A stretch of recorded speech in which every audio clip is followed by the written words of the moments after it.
हम अपनी अपनी जिंदगी की भागम भाग में इतने मशगूल हैं कि शायद ही कभी सोचा है कि हमारे देश की असलियत क्या है।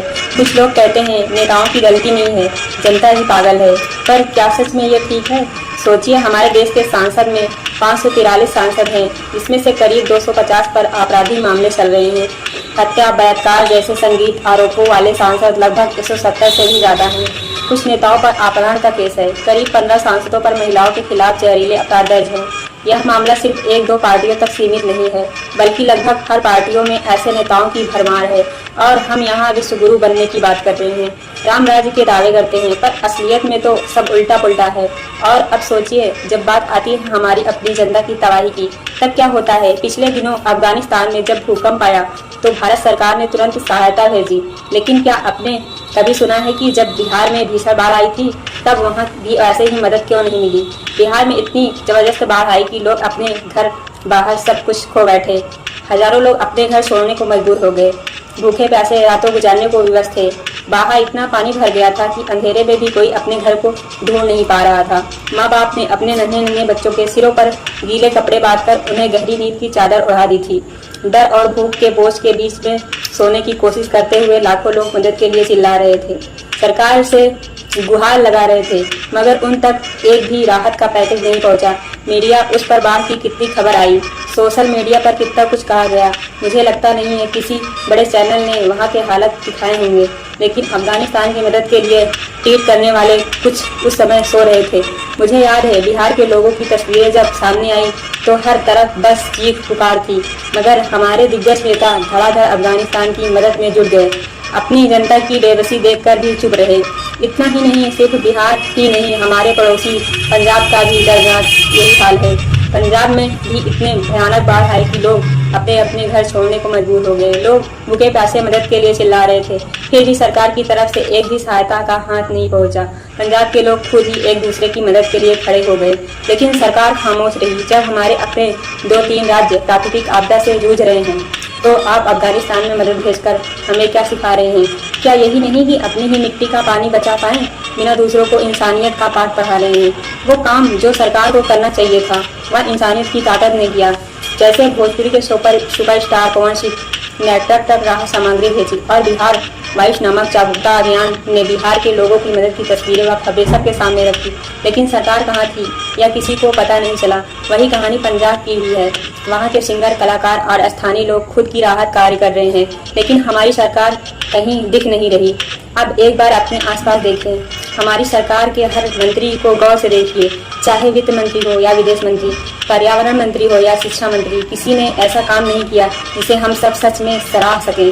जनता को इन मंत्रियों की वाहवाही से क्या मिलता है? कुछ खास नहीं, लेकिन भाजपा नेताओं के बीच को देखिए, उन्हें सब कुछ मिल रहा है। गृह मंत्री अमित शाह का बेटा जैसा, जिसे हिंदी भी ठीक ठाक बोलने नहीं आती और अंग्रेजी भी ठीक ठाक नहीं बोलने आती, उसे भारतीय क्रिकेट का पूरा नियंत्रण दे दिया गया। पूछिए मुझसे, उसने कौन सी काबिलियत या हुनर दिखाया जिसके बदले उसे यह मुकाम मिला? रक्षा मंत्री राजनाथ सिंह के बेटे पंकज सिंह को भारतीय साइकिलिंग महासंघ का अध्यक्ष बना दिया गया। विदेश मंत्री जयशंकर के बेटे ध्रुव शंकर को भले ही राजनीतिक माहौल में खास नहीं जाना जाता हो, पर उन्हें एक प्रतिष्ठित अनुसंधान संस्था का प्रमुख बना दिया गया। ये बाप बेटे की कहानी कितनी लंबी है, इसकी अनगिनत मिसालें हैं। अगर कोई दूसरी पार्टी होती तो मीडिया भाई भतीजावाद और भ्रष्टाचार की खबरें को छापने में कोई कसर नहीं छोड़ती, लेकिन हमारी गोदी मीडिया में ऐसी खबरों के लिए जगह कहाँ है? वह तो बस दिखावे और वाहवाही पर ही सीमित है। हर तरफ सिर्फ इसकी चमक दमक नकाबपोशी की बातें सुनने को मिलती हैं, जबकि गरीब जन दबता ही रहता है। इस तरह पूरा सिस्टम बिक चुका है। और आजकल मीडिया और कुछ अंधभक्त मामूली सी बातों को भी राष्ट्रीय मुद्दा बना देते हैं। देखिए, प्रेमी नारायण बाबा और रामभद्राचार्य जी के बीच जो मामूली सा मामला था, उस पर मीडिया ने इतना हंगामा मचा दिया। दर्शकों को शंगा बनाने के लिए प्रेमी नारायण बाबा या भद्राचार्य में कौन सही है कौन गलत है, इससे आम आदमी की जिंदगी में कोई फर्क नहीं पड़ेगा। खुद रामभद्राचार्य जी ने तो साफ कह दिया कि उनके बीच कोई मतभेद नहीं है, फिर भी मीडिया इस झगड़े को हवा दे रही है। इसे बीच दिल्ली में पुलिस एक छात्र को जानवर की तरह पीट रहे हैं, उस पर चर्चा तो लगभग नामुमकिन है। मनीषा दत्त केस के इंसाफ में लड़ाई लड़ने वाले के लिए भी कानो कान खबर नहीं है। हर रोज कोई न कोई जनार्दन कांड होता है, बार बार बलात्कार और हत्याकांड की खबरें आती हैं। लड़कियों के खिलाफ हिंसा बढ़ती जा रही है, पर मीडिया में इन पर बात नहीं होती, लेकिन प्रेमी नारायण बाबा की महिलाओं पर बयान को राष्ट्रीय मुद्दा बना दिया जाता है। इससे आम आदमी की जिंदगी में आखिर क्या फर्क पड़ने वाला है? वो मुद्दे जो हम आम लोगों को सच में प्रभावित करते हैं, उनकी तरफ सभी की आंखें बंद हैं। अब मैं अपने दिल की बात एक और बात रखना चाहती हूँ। शायद आपने पहले कभी नहीं सुनी होगी। मुझसे कई लोग मिलते हैं, कहते हैं कि हमने अपने पूरे ज़िंदगी में कभी चोरी नहीं की, कभी बेईमानी नहीं की, लेकिन फिर देखते हैं कि वही ईमानदार लोग आज धनपति हो गए, आनंद से महलों जैसे ज़िंदगी जी रहे हैं, और हम ईमानदार सच्चे लोग कष्ट झेल रहे हैं।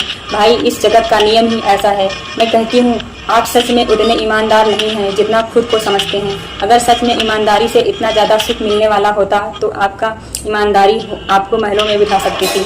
आपकी ईमानदारी तो अखंड है, लेकिन आप खुद को धोखा नहीं दे पाते, क्योंकि उसमें ताकत नहीं। जो लोग बेईमानी करते हैं वे ताकतवर होते हैं, साहसी होते हैं और बेईमानी से ही अपनी दुनिया चलाते हैं।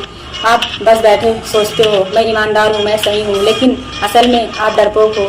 आपने बेईमानी करने की हिम्मत भी नहीं जुटाई, फिर भी आप चाहते हो कि बेईमानी बने और आपको महल मिल जाए, पर आप बहुत ज़्यादा मांग रहे हो। वे बेईमान लोग भी कुछ ना कुछ काम तो किए हैं, दांव लगाए हैं, शायद जेल भी गए होंगे, और आप शिकायत करते हैं कि ईमानदारी के बदले आपको महल नहीं मिला। यह दुनिया का कड़वा सच है। मैं कहती हूँ, इस कड़वे सच को स्वीकार कीजिए, क्योंकि शायद यही सच हमें बदलने की प्रेरणा दे। लाइक करिए, शेयर करिए, कमेंट करिए इस मेहमान के साथ।